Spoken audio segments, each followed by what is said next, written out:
A lot of people ask me whether I'd recommend becoming a 3D artist in the gaming industry, and honestly, if someone asked me today, I'd probably say no. Now, this is just my personal opinion based on my own experience. If you love creating art, don't let me stop you. But I think it's important to know both the good and the bad before choosing this career. The first thing I'd talk about is the pay. Think about everything a 3D artist has to learn. You spend years learning software, modeling, sculpting, texturing, lighting, anatomy, optimization. The list just keeps growing. Every character you see, every environment you explore, every weapon, vehicle, or prop you see in a game, someone spent countless hours creating that. The funny thing is, despite all that work and all those years of learning, 3D artists often aren't paid as well as you'd expect. In many studios, they're actually among the lower paid roles.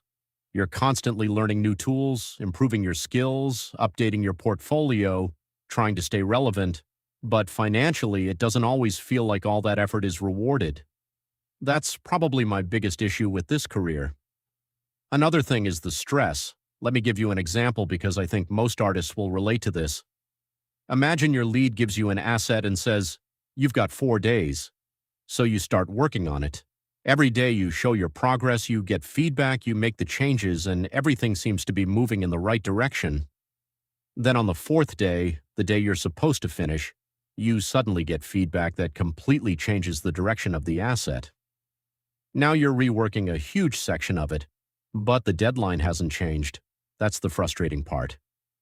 It's not that feedback is bad. Feedback is completely normal. Every artist expects revisions. The problem is when major changes happen at the very end, but you're still expected to deliver on the original deadline. So what happens? You stay late, you work overtime, sometimes you're working until late at night just trying to finish something that could have been caught much earlier. And if this keeps happening project after project, it becomes mentally exhausting. Another thing I don't think people outside the industry realize is how hard it is to switch companies. In a lot of professions, you update your resume, apply for jobs, and hopefully get interviews. As a 3D artist, that's only half the process. Your portfolio is just as important, sometimes even more important than your resume. The problem is that building a good portfolio isn't something you can do over a weekend. One really good portfolio piece can easily take weeks or even months. If your portfolio needs multiple new pieces, you might spend 3 or 4 months just getting ready to apply. Now imagine doing that while working a full-time job.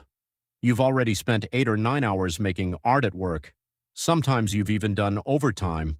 Then you come home, open Maya, Blender, ZBrush, or Substance Painter again, and start making more art. It can be incredibly draining.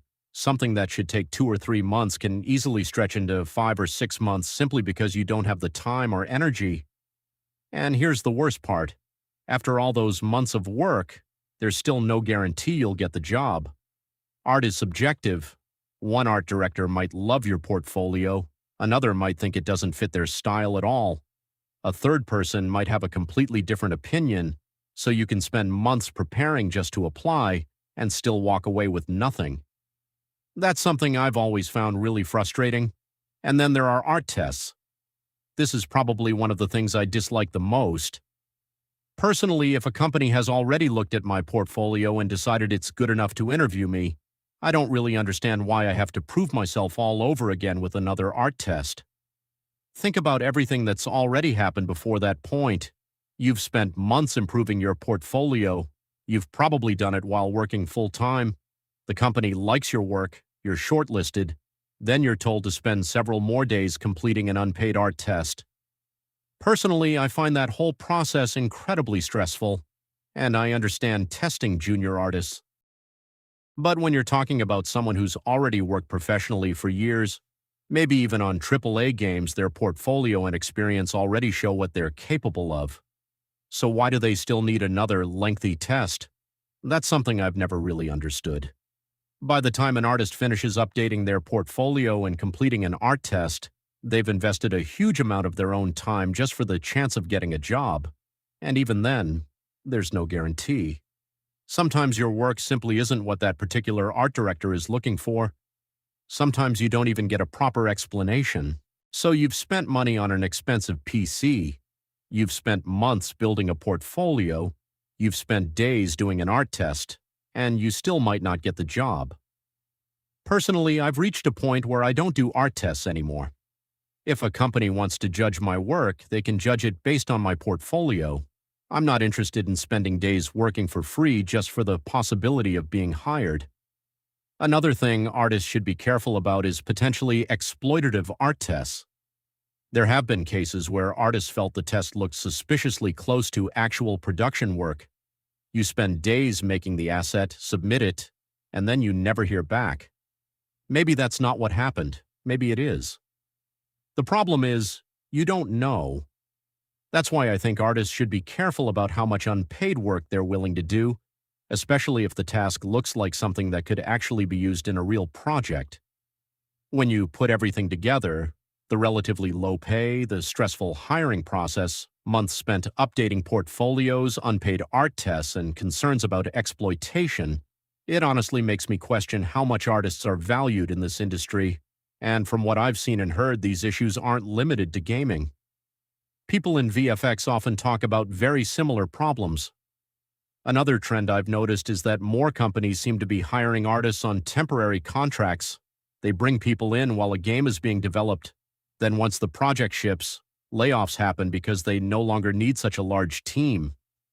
That's becoming more common, and it's definitely something worth thinking about if you're looking for long-term job stability. I also feel like the gaming industry isn't in the same position it was years ago. People have so many entertainment options now.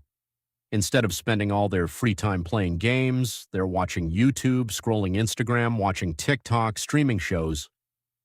People's attention is spread across a lot more platforms than before. And finally, there's AI. This is probably the biggest uncertainty for the future. Personally, I think AI can already assist with a significant amount of certain types of work, and it's improving incredibly fast. If that continues, I think there's a real possibility that companies will need fewer artists to produce the same amount of content. That could have a huge impact on outsourcing studios because companies may simply outsource less work. Even in-house teams could become much smaller if AI allows fewer people to create much more. I'm not saying that's definitely what's going to happen. Nobody knows exactly what the future looks like. But I do think it's something anyone considering 3D art as a long-term career should seriously think about.